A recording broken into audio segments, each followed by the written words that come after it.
Warriors' Stephen Curry exits game versus Raptors with pelvic contusion after landing hard on tailbone. The Golden State Warriors can breathe a small sigh of relief on Stephen Curry. The former MVP exited Thursday's game against the Toronto Raptors with an apparent injury after landing hard on his tailbone on a drive in the third quarter. The Warriors later announced he would not return due to a pelvic contusion. The team received positive news Friday, as Curry reportedly did not sustain structural damage, per ESPN's Shams Charania. Curry is expected to miss the start of the team's upcoming road trip, but it doesn't sound like the injury will keep him sidelined for long. That should come as good news considering how bad things looking Thursday night. Curry was in clear pain after the impact. He left the court under his own power, but in clear discomfort as he massaged his tailbone and lower back before heading to the locker room. Warriors head coach Steve Kerr said after the game Curry was undergoing an MRI, but did want to re-enter the game before being ruled out.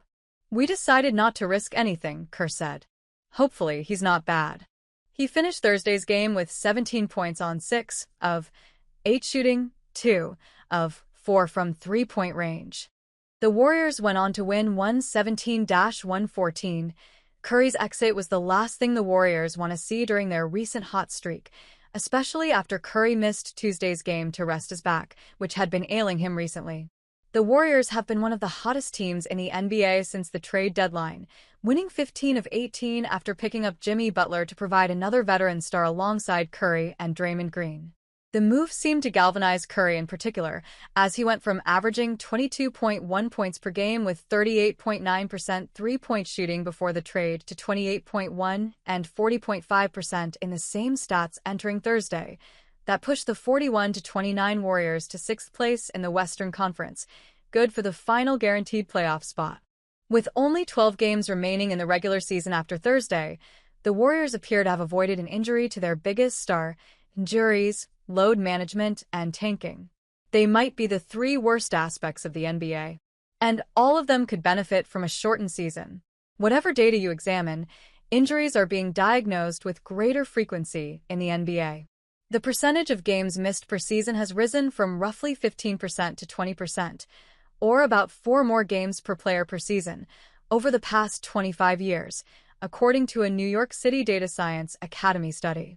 Other studies show a steady increase since the 1980s and a spike in recent seasons, including this one. We can debate how much of that is the result of medical advancements in the reporting of injuries, but there is no doubt that the increases in 1. Demand at the youth level, 2. Athleticism of the players, and 3. The ground they have to cover in the pace and space era have all contributed to a heightened injury risk.